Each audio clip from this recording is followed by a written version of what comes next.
So let's talk about what's going on in the world. How I'm excited that the two of you are finally in the same room, says Mallory. Sort of, right? We're in the same room. In a By the virtual way, room. guess what? Look, guess what? One of your biggest fans and one of my biggest fans is watching. My mom is in the chat. I can see it. So, hi, Mom. How are you? Make sure you guys hit the hearts because it does affect the algorithm. It And does. it's the like button, and more people will become aware of our conversation. So, should I just call you Jolly? Or should I Jolly call is you fine. Ginger? Everybody calls me Jolly. Yes, please. So, Jolly, I'm going to ask you a question. Do you feel black right now? Because of the ginger trend? No, I made a video about it, and there was a 50-50 mixed crowd response. But my video is basically, I get it. I get there's a fun internet trend, but we still are not living the black experience in America. So let's remember that. And so, How do you feel about that? Is it insulting to you, or do you think it's insulting to black people, or you just think it's funny? It's not it's something we shouldn't get all upset about. I wasn't sure how the trend started. I was like, where'd this come from? I thought maybe it was a joke that, because I don't trust white people to take a joke like that very well. Yeah. White people are always looking for a good excuse to co-opt oppression. And so I was like, we probably shouldn't do this. It's going to be like white people are not going to take the joke well. And the very next day, there was just, insensitive, degrading videos. White people were like, "Oh, I'm black now," with a bottle of Hennessy and hip hop music. Like, it was like, dude, I told you this was going to happen. I said it. I said it's going to happen. Yeah. And at the end of the day, there was people that were saying, "Well, I've been picked on for having red hair." Dude, I got red hair. I had freckles on my face my whole life. They kind of faded over time. I got a gap in my teeth. I grew up poor, holes in my pants. I know all about being picked on, but that's not like what racism is. It's more than being picked on. It's a systemic and systematic oppression of an entire group of people. And so I don't know. I found it kind of, Yeah. I don't know, off whatever. Not good. I thought it was started by a black woman. I don't know the real origins of it, but I will say this is that we have more in common than probably you realize. My hair was red when I was a kid, and I had a gap. So this is all braces and a lot of like dentistry and a lot of teeth, a lot of bleaching of the teeth. But I They're had beautiful now, Don. You got beautiful teeth. Thank you. I had red hair and a gap. And I mean, look, I know we've been joking about it. Let's talk about that though. Because look, when you're a kid, I don't know what redheads go through. I've always found redheads to be very attractive and sort of a novelty, but not in a way like, oh, what do you call them? Let's not stigmatize them, and I don't even, I don't know. I don't know even. Fetishize. Let's not fetishize them. That's what it is. Yeah. And so, but it is different than being African American. Sure. And you said white people. You have an issue with white people? I'm not a bigot or racist, but I'm like, sometimes I just want to go, especially with this administration. Come on, white people, like really? No, 100. I don't. I'm going to be honest with you, and people who've been following me for 5 years. I started in 2020 on social media. They already know the answer I'm about to give. I don't trust white people. I grew up. I'll be honest, and if you don't know my story, I'll give you the Reader's Digest short version here. I grew up, in the mountains of North Carolina, out in the hills. I grew up in what's now Trump country, and I was raised by white supremacists. I was taught white supremacy. Racism so casual where I'm from is culture. And so, it was part of who I was, and deconstructing, well, first recognizing that and then deconstructing from that over all these years has been an eye-opening experience for me. And the thing that got me started, that got me the loudest, that got me to speak out the most was when I first started realizing, hey, man, I think we're a bunch of racists. And I started saying that out loud. I was like a teenager, 15, 16 years old. The people that I live around, that go to school with me and are in my community, were like, "Oh no, we're not like that. I live with you. We're just like that. Don't gaslight me." And so I got pissed off, But I learned, if I can recognize something and then tell the very people I live with and work with and go to school with, and they can look me dead in the face and say that's not true, then I can't trust anyone in the white community to see white supremacy until they educate themselves on it. Why do you think it's so hard for white people to see White supremacy. They don't understand it at all. I mean, I use this example a lot. I ask white people, like, give me an example of when you've experienced racism. And 100 times out of 100, they'll say, oh, I was, jumped by four guys in a neighborhood one time. Some crazy made up story that never happened. But I'll say to them, give me an example of classism. Oh, I grew up poor. My whole town's poor. And the rich people, they get all the breaks. So stop. So you recognize when I said, give me an example of classism, you gave me an example of a system that affected a community of people. When I asked you for an example of racism, you gave me an individual instance where you got jumped by four people. So that means you equated racism to an individual experience and classism to a community experience, when in reality, racism is a community experience, but you don't understand that because you've never experienced it. And so when I lay that example out and juxtapose their answers side by side, it usually gets through to people. Interesting. I agree with you. I don't think that they understand what racism and oppression is, because because white people are really the default setting in America. Bingo. Right. Bingo. And if it doesn't exist for people, it's like when someone comes out in their family, all of a sudden they may change their attitude about gay people, right? Because it affects them. But it doesn't exist. If it doesn't affect them, then it doesn't exist. And people can't understand that, especially if you're the default setting, right? If you're the used to having the preeminent voice, then oftentimes when the playing field is being leveled, it feels like discrimination to people. And I think that's what's happening with the Trump administration, this whole DEI bullshit thing that they talk about all the time, is that, okay, other people are getting jobs besides my white, crony friends. Therefore, this is racist and they must not be qualified. I've said this 1,000 times, Don. I'll say it today. The things that Trump is saying. I gave a TED talk on this very subject 3 years ago. And so I was saying it then, and I was saying it 10 years prior to that. The things that Trump is saying now, I heard when I was 10 years old. Right? So this idea within white America that fucking, there's a government conspiracy against white people, that there's a war on Christianity, that there's a war on straight people. I've heard this shit since I was 10 years old. And it's prevalent within the white community. The thing that put Donald Trump in office was he stood up there and said, yeah, basement brigade, you're right. There is a war on white people. There is a war on Christianity. This guy who's never been to church in his life, who refuses to even say that he asked Jesus for forgiveness, the guy who stood in front of Liberty University and said 2 Corinthians, this guy who doesn't know anything about the Bible or Jesus or Christianity, has got the evangelical vote because he agreed there's a war against Christians, right? So by just saying yes to the same thing that I've been hearing for 30, 40, 50 years and existed before I was even born, is why he's in office now. Because white people are so disenfranchised in this country by their own self-fulfilling prophecy that that's what we're fighting against. That's what Christian nationalism is. It's white supremacy by another name. DEI is the N-word by another name. Yeah. Well, don't you think also that he's got the evangelicals too because he's white? I'm just saying. 1,000%. I mean, you got Barack Obama, who, by all accounts, is the model husband, model Christian, model American. Came from very modest roots, single mother, worked his way through Harvard. He's a lawyer. He's a grassroots activist. He is married to one woman, no affairs, no scandals. Goes to church well prior to his being president, and he's called a Muslim terrorist, everything else. And then you got Donald Trump, who is the opposite of everything I just said. Fuck a list. Everything I just said about Barack Obama is the other side. And he's what he put on Truth Social yesterday?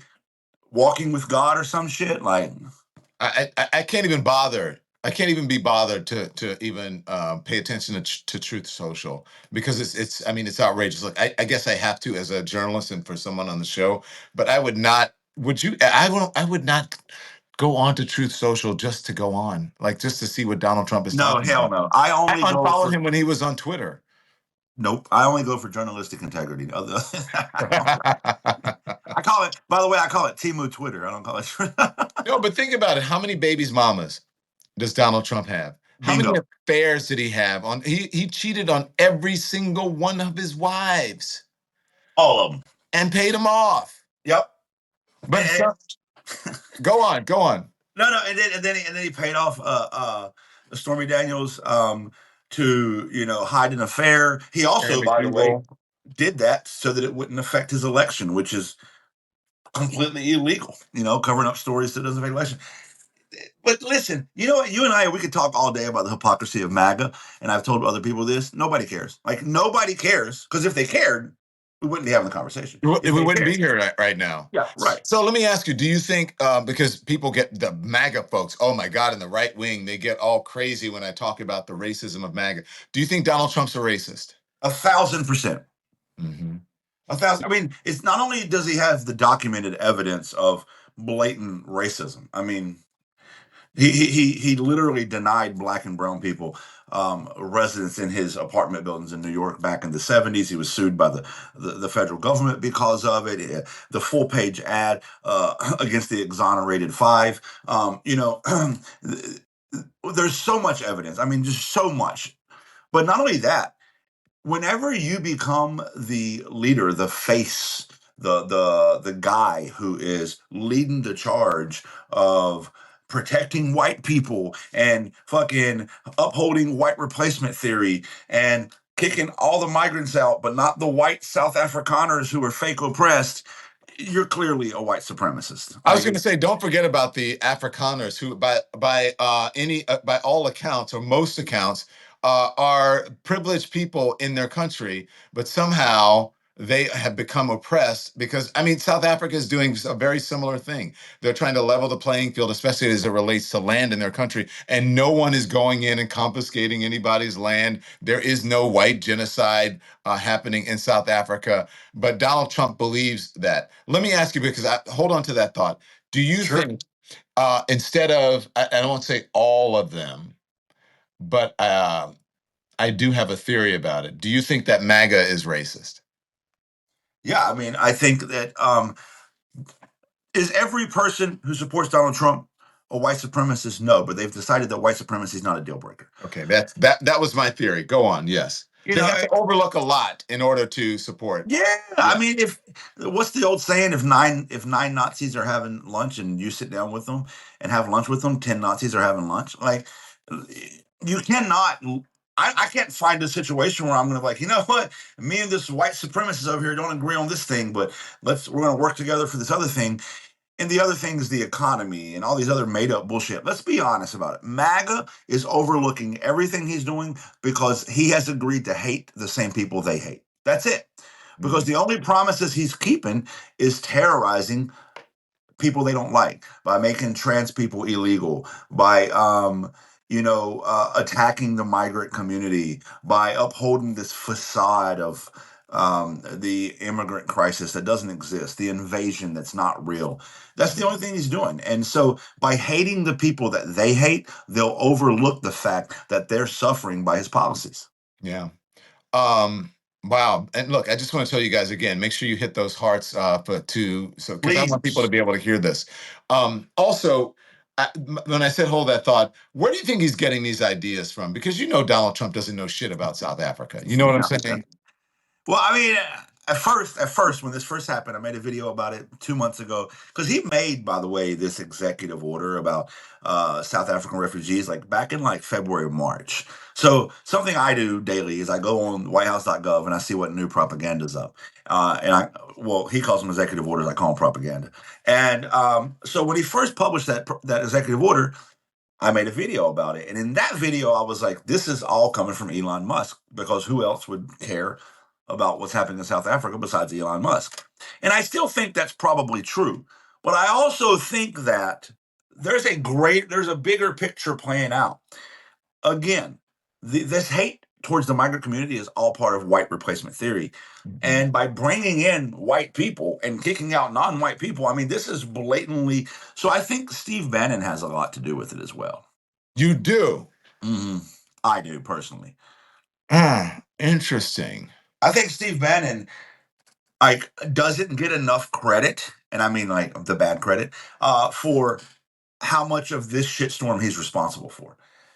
You know, like the first time around, Steve Bannon's the one who came to Donald Trump and said, "Hey, let's get the basement brigade involved." Mm. No. And that's when that started back in the 2015, 2016 election cycle, was when Steve Bannon got on board. And next thing you know, Donald Trump was saying the white replacement language and all that kind of stuff. Steve Bannon got him on board with that. And then he brought in, what's his name? The psycho guy, Alex Jones. You know, and so I think Steve Bannon still chirps in his ear. I think he's still, and then the people that he surrounds himself with, Stephen Miller and all these other white supremacists, they're smarter than he is, and he's willing to go along with it because he's not smart enough to know what's happening. Yeah, but back at, during his first term, he was not talking about, Afrikaners, white Afrikaners in South Africa. And I don't know, did you see the interview I did with Elon Musk a year ago? I did, He yes, I did see that. and he talked about, the replacement theory thing. And also he did also say that there was a slow white genocide in South Africa, and asked me if I cared about that. And I was like, I care about injustice anywhere, but you know, I Right. I didn't. I just looked at it because it was shocking to me. But he really thought that. Otherwise, he would not have said it. Well, what do you think? I'll ask you this. Yeah. What do you think has gotten Trump so concerned about South Africa? Well, I do think it's probably an influence of a number of different people. I'm sure Stephen Miller as well. I think it's also, I mean, it could be the obvious answer that anyone would say is because he's South African is Elon Musk. Hmm. And Elon Musk said to me in an interview that there was a slow white genocide happening in South Africa. So I'm sure they have to have discussed it because, that's like me coming. Where do you live again? I live in Virginia, grew up in North Okay. Carolina. Okay, so if that's like me coming to Virginia or something and having you be a friend or someone who is um, an assistant to me, right, or an advisor to me, and not ask you about something in Virginia. You know what I'm Right. saying? Yeah, 100%. One would think that you would know. So I think that there's some influence there. But I also think that it is a strategy, Stephen Miller as well. I think it's a strategy that gets the white supremacists in this country, the white people who are, of the MAGA racist variety. It gets them riled up, and it's just, look, see, white people are being oppressed, not only in America but all over the world. Yes, that's essentially what I was getting at. Is this is just an overall part of the white supremacy, plan behind it all. Not only does it provide good optics, like you just pointed out, the optics of it is, oh, look at the oppressed white people, but also, they believe that the Democratic Party was just letting the illegal immigrants in and all that stuff so the Democratic Party could get their votes. That's what they've said Mhm. for years. Everybody's probably heard it. Mhm. But so now they're trying to play this optic where, well, what are you mad now that we're doing what you did? It's all very stupid, but it's also very, very dangerous. Hmm. Have you seen a shift? I mean, if you're in Virginia, have you seen a shift in people since Donald Trump has taken office, that they are more emboldened in your community to be racist, to say racist things? Because I don't know, do you know the I've Had It podcast, the two ladies who do the I've Had It podcast, Jennifer I'm Wells and familiar with it, yes. okay, and Pump Sullivan, um, they say as white women Hmm. that people will tell them or say things to them and they think that they are, because they think they're like them and that they're going to go along with it. And they say the most racist things about black people and about, people of color in this country that they wouldn't dare say in public. And it has gotten worse since Donald Trump has been in office. They feel Donald Trump has been their imprimatur to be able to do these things. To answer your question, so you can see my face. I'm very Republican coded. And so people have very openly said racist things to me for years. They're often not happy with my response, and I take every opportunity I can to rebut them when those situations occur. So, have I noticed in person, like face to face, an increase? No, but I will tell you where I have most certainly 1,000% noticed, and it's been online because I spend a lot of time online due to this is my job. And ever since Donald Trump has become president, MAGA has been far more emboldened to just be open white supremacists. Look what just happened recently with the white lady who called the 5-year-old black The N child word. the N word, and then raised $1 million or 700,000, whatever it was, off of it. And then all the people that circled around her to say, "Well, we've had enough of it." Did you hear they started co-opting the term "black fatigue" to mean white people are tired of black people using the race card. And so all of this, every bit of this, is a result of Donald Trump, emboldening these white supremacists. Do you have white fatigue? Yes, I do. I've had it for so long. If you mean by tired of white people, yes. And everyone's gonna say no because we know not all white people are racist. But I mean, it's to say, But well, why not do I all have to MAGA say that? folks are racist. But I think that you have to overlook a lot of racism and a lot of bigotry in order to be a part of. Yeah. You know what I I'm just saying? don't. I don't feel I have to, because again, this is a topic I. So my social media career started out talking about race issues and social justice issues, and so I've been very, very open in this space for 5 years, and I just don't feel like I have to say not all white people. And people always say to me, "Well, aren't you white?" Yeah, dude. Like that's not the point. Like if you have to say that, you've missed the entire fucking point to begin with. And so, like I don't ever say I refuse to qualify anything. Not all white people. Some white people are good. Like if I say that every Martian that shops at Walmart is an evil being, you're probably not offended by it because you're not a Martian. So, like, if I say white people are racist, bro, if the shoe fits, go to the ball, Cinderella. But like, I'm not going to clarify. Yeah.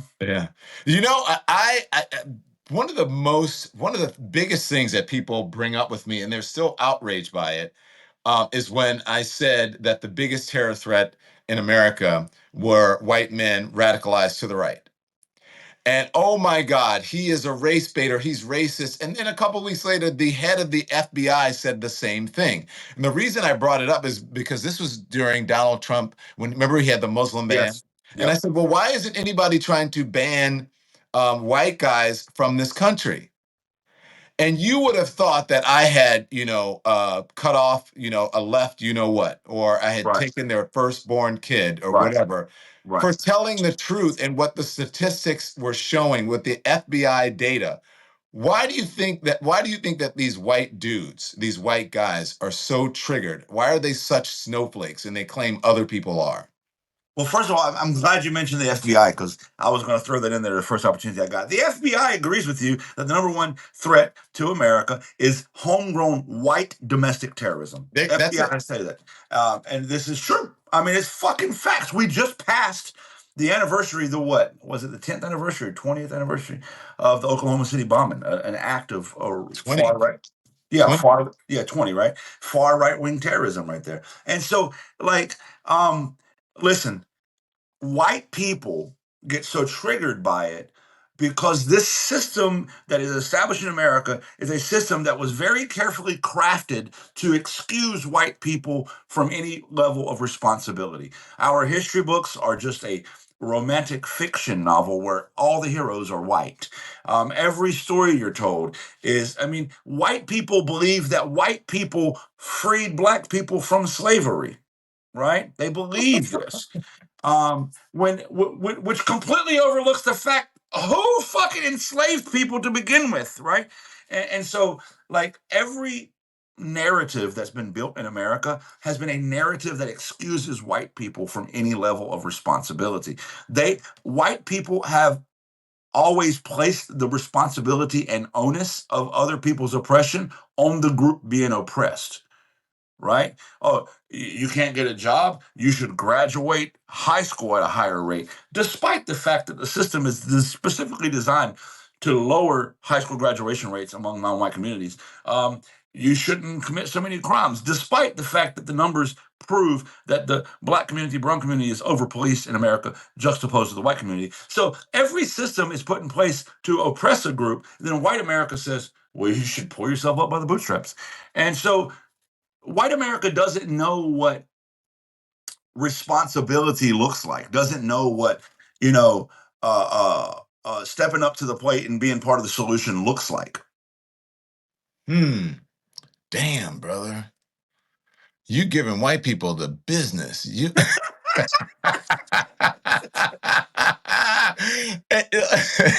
I mean, you really are. Look, I wanted to talk to you about so many things that's happening in the news, um, like Elon Musk leaving the White House now. He's leaving the Doge thing.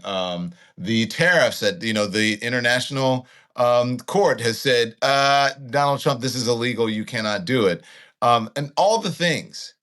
As you look at what's happening now, why do you think people are putting up with this bullshit and saying, well, during the election and during Biden's administration, I had more, they would tell me, I had more money during, when Trump was president. I'm sick of paying all of these taxes. And I would have to tell them, the taxes that are in place now, those are Donald Trump's taxes. They don't Right. expire until 2025. And Right.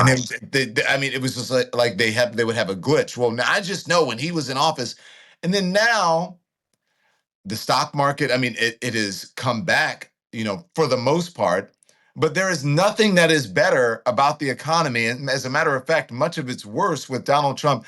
What is the cognitive dissonance, especially of the MAGA folks who are mostly, honestly, white people? There's a lot of black folks out there too, or a number, but you get what I'm saying. Yeah, I do 100%. Because, first of all, the people that said they were voting because of the economy, they were lying. People that said that they were worried about the price of eggs, they were lying. The people that said they were worried about anything other than fulfilling their hateful, bigoted, white Christian nationalist agenda, they were lying, because that's the truth behind it. There's this white Christian nationalist agenda, and that's all they care about. The fact that they were required to acknowledge that trans people existed was causing them to fucking. I remember.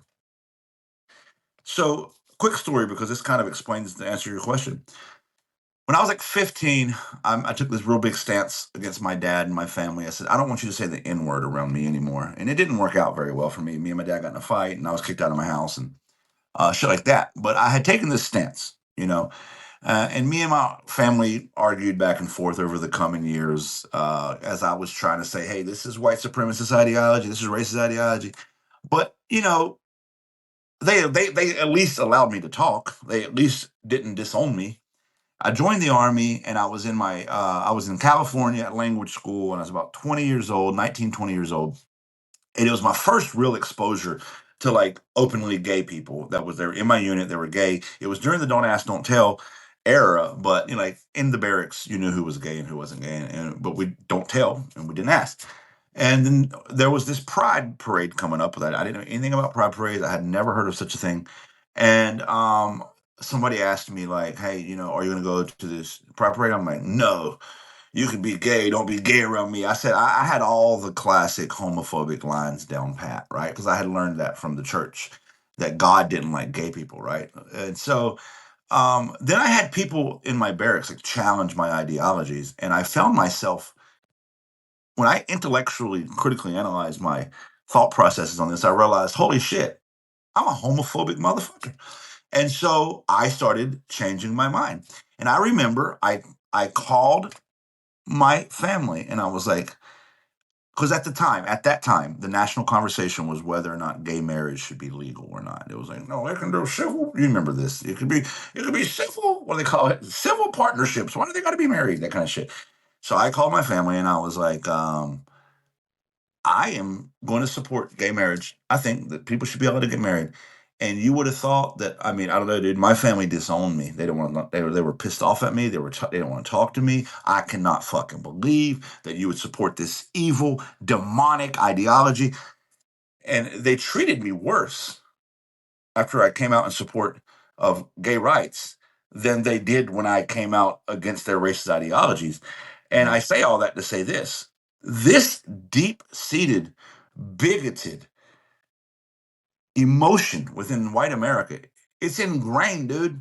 The story I just told you is 22 years ago this happened. 23, 24 years ago this happened. It's religion. It's It's religion. religion at its root. Religion can be the root of all evil. They say money is, okay, I won't disagree. It's up there. But I think in America and really around the world, I think the religion can be the root of all evil. And look, a couple things I want to ask you. So this is the reason that, even among my gay friends, some of us are some of them, I should say, because I don't know if I necessarily feel this way. They're like, Pete Buttigieg, do not do it. America will never elect you, at least not right now. We need someone who's going to win. Now, nobody would discourage him, publicly for running, but do you understand that sentiment? And do you think that that's true? Because I think America maybe is more homophobic than it is racist. I think it might be more misogynist than it is racist. I don't know, but what do you think? I think I mean shit. From my own personal experience, like the story I just told you, I feel like the homophobia could run deeper than the racism, right? Because Yeah. the racism was backed up. It's like racism was propped up by religion, and homophobia is rooted in it, right? Like, Mhm. you know what I mean? Like they used religion to enslave people, but they also use that same religion to hate people. You know what I Yeah. mean? And it's like they really believe that if I, you know, support a gay person being fucking alive, then I'm just, with the devil. Now, fast forward, I will say this: I'm an atheist now. I've critically analyzed my way out of the Bible, but for many, many, many years, I was a Christian. And one of the biggest things that caused me to question my very religion, which ultimately led to me to questioning it until I became an atheist, was the bigotry and homophobia. Because it was really deeply ingrained. Like, I was like, I don't understand. Because the more these people, I'm so thankful to the people that challenge my ideas. The more they ask me logical questions, I didn't have a logical answer. Why should I give a fuck if someone's gay, lesbian, bi, trans? I just don't know why I'm supposed to care. Because God said so? Well, that's fucking weird. But it's so deeply enrooted in their religious beliefs. I don't know. I don't think you'll ever get the evangelicals in this country to vote for a gay person. Even if he was a gay Republican, I don't think they vote for him. Wow. Wow. Um, can we talk to Paula's in the chat, and she's saying to ask you about prisons, which I was going to ask you about anyways, because he pardoned that, LA young boy, the rapper, and he wants Oh, he's trying to run over. yeah. I thought you were talking about the couple he just pardoned. My bad. Sorry. Well, but you're talking about the Chrisleys, right? Yeah, Christmas. Yeah, Yeah. yeah, yeah, But he yeah. also he's been pardoning some black folks. Yes. And he's Larry trying to Hoover. win over that crowd. But he's doing that. And I was just talking to Sophia Bush on our podcast about this. He's doing that, but yet some of his biggest donors are invested in what?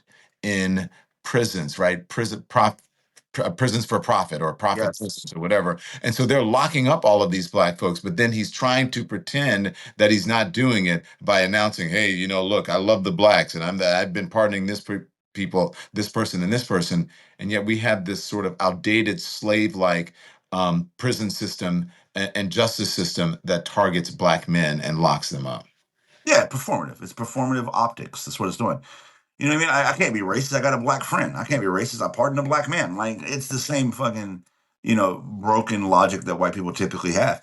And by the way, these people were buying pardons. Like, the Chrisley's daughter bought their pardon, and Yeah. the other guy who got whatever, he was like some big time fraudster. His mom bought his pardon and shit.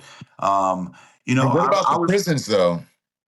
the for-profit prison system. I agree with you on. I preach about this. I was literally just last night on my live here on Substack, my nightcap live, talking about this. Why is it in 2025 that the language in the 13th Amendment still has an exception to slavery and involuntary servitude? Right? If I tell my wife I'm not going to cheat on you anymore except Tuesday, I'm still going to fucking cheat. If I tell my employer I'm not going to be late to work anymore except Friday, I'm still going to be late to work. So if we write in our amendment, neither slavery nor involuntary servitude, except when found duly convicted of a crime, that except means we're not abolishing shit. That Mm. means we're just going to change how we do it. And we know this is a fact. This is not conspiracy. The right tries to treat this like it's a conspiracy. It's not, dude. We know that the for-profit prison system is because the financial plan. You understand the financial um, um, apparatus or operation of America. Apparatus is what I was looking for. Is free and cheap labor. If you don't have free and cheap labor, America fails. Hmm. America was built on free labor. America has maintained itself on free and cheap labor, and it cannot get rid of it. That's why an amendment written in 1865, the language still hasn't changed, because you lock somebody up, they become property of the state, property, chattel slavery. Now, obviously, chattel slavery at the time is still worse, but you get the point. They just changed the language. And yeah, they're making a lot of money off of it. What do you think, if you had a piece of advice, what do you think would fix, and this is to white people, okay? Because you're the white person whisperer.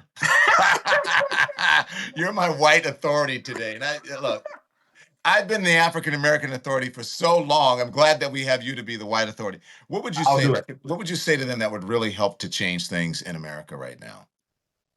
I mean, unfortunately, for white people to get on board with fixing America, they would have to read books, right? Like that's the step one is reading books, and that's just not what they're interested in. Like if you sell a product, if I'm selling you a product, but nobody knows why it's important, then the most expensive part of marketing that product is educating the populace why they need that product. And educating white America how white supremacy is a very real thing and they're participating in it is a very expensive endeavor because you know, a lot of these people on the far right, they think it's a dictatorship for thee, not for me. They think that Donald Trump's just out to get the people they hate and it's never going to turn back on them. It is. Unfortunately, by the time they feel it, by the time they realize it, it's going to be entirely too fucking late. Mm. And to get them to understand that this is a bigger plan of white supremacy playing out, that MAGA is the modern day Confederate States of America. I can draw a straight line from the end of the Civil War to the beginning of Donald Trump's presidency. I can draw a straight line. I don't have to make a U-turn. I don't make any left turns or jump any obstacles. To get them to understand that would take a whole lot of education or reading books. So we're fucked. Jolly brother, you the man. Can we do this more often? I would love to do this more often. Should we have a talk? Maybe we should do something. Maybe we should work on fixing racism. I would love to do something with you on on a continual basis where we just do it on Substack as well. Is that cool? You know what? I'm totally down because this. I'm gonna tell you an idea I had, and that I was throwing around with my management team was taking the news headlines, but talking about these headlines through the lens of race, because I think that's a conversation that gets lost so much, because we got here because of white supremacy, but we get so lost in what's happening, rightfully so, because people's lives are online and people are being affected, that we forget that we got here because of white supremacy. So I'm totally down for it. The jolly good ginger. Hey, listen, are you Gen X? I am actually I'm a millennial.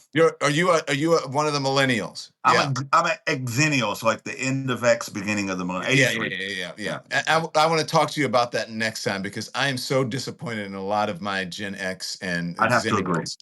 It's like because we grew up all together listening to punk rock and you know what I mean? In the 80s, we had so much fucking fun in the 80s and the 90s. And I'm like, what happened to you guys? How did you freaking become MAGA? It drives me crazy. I grew up. Listen, Don. I just said this the other day. I don't know if you saw when MAGA got so pissed. This is like 6 months ago or something. MAGA got pissed off when they realized that Rage Against the Machine was progressive, not Yeah. conservative. Like I was like, who the fuck did you think the Machine was the whole time? They're Like, so dumb. They don't know. They don't were you read. listening to the lyrics? I Yeah. grew up with people on the mountain where I grew up, and anybody who grew up in the mountains in the 80s and 90s will back up what I'm saying. Where I'm Yeah. from, in the backwoods and the hills, it was fuck the police every day. Yeah. We weren't cooperating with the police. The police better not come up the mountain, fuck the police. And now I'm looking around like, when the fuck did you guys fall in love with the police? Like, what the fuck did I miss? You know, and it's I don't know what's going on. Thank you, brother. It's always a pleasure. I appreciate you having me. Let's get together offline and figure something out on a regular basis. I'm down. Absolutely. Shoot me your info. Yes, sir. Will do. See ya. Bye-bye. Thanks everyone for watching. Your support means the world to us. So make sure you hit the like button and you subscribe to our channel to make sure that you never ever miss a video. We're live every day, 10 a.m. Eastern time. We drop even more content at 2 p.m. Eastern and 5 p.m. Eastern. And if you want more Don Lemon Show content, we'd love for you to become a member of the Lemon community, where you will receive access to special community posts. You'll get exclusive content and members only live shows. So head over to our channel page or click the join button on this video. Again, thank you for watching. We appreciate your love and your support, and we will see you next time.